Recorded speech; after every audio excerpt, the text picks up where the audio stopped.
Ele é o meu amparo, meu libertador, minha esperança. Sem Ele nada sou, mas pelo seu amor eu posso existir. Seu nome é Jesus e veio a esse mundo para nossa vida.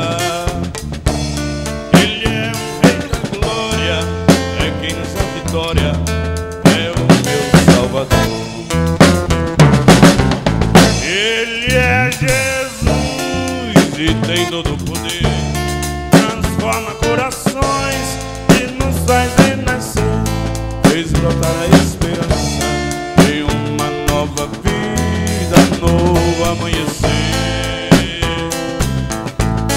Amor maior não pode existir.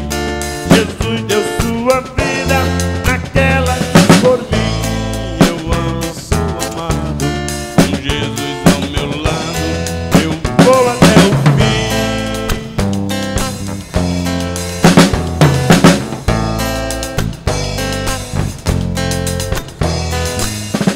Quando angelical trombeta esse mundo surgir, o meu nome ouvirei Jesus chamar, pois eu creio na promessa de que Deus a vai cumprir.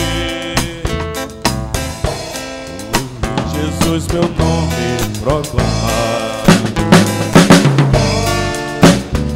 Aleluia. Chamar. Glória, glória, aleluia. Espero ouvir Jesus a me chamar.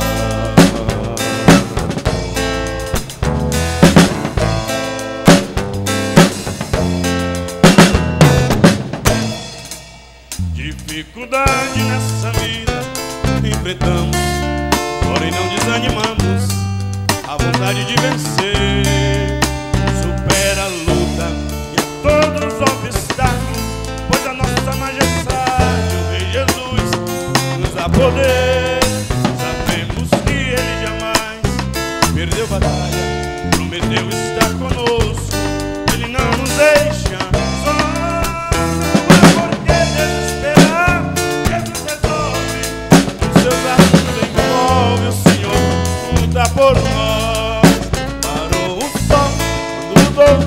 Por Josué abriu o mar quando lutou por Israel, usou Davi e ao gigante destruiu, usou Sansão com uma queixada matou o rio.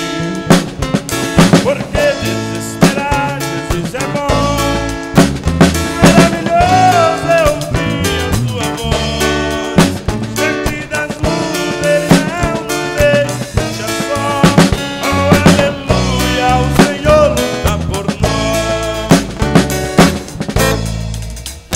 Muitas vezes falta força para o crente que se sente igual Elias, com medo de Jezabel, desesperado, senta e espera a morte,